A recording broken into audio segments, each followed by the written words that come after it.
Hello বন্ধুরা, good morning.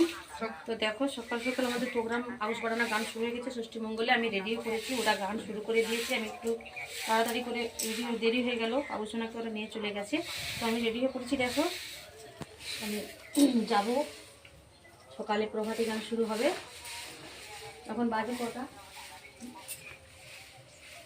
8টা বা 8টা বাজে, 7:30 বেজে গেছে। তো আমি রেডি হয়ে পড়েছি, যাবো ওদিকে।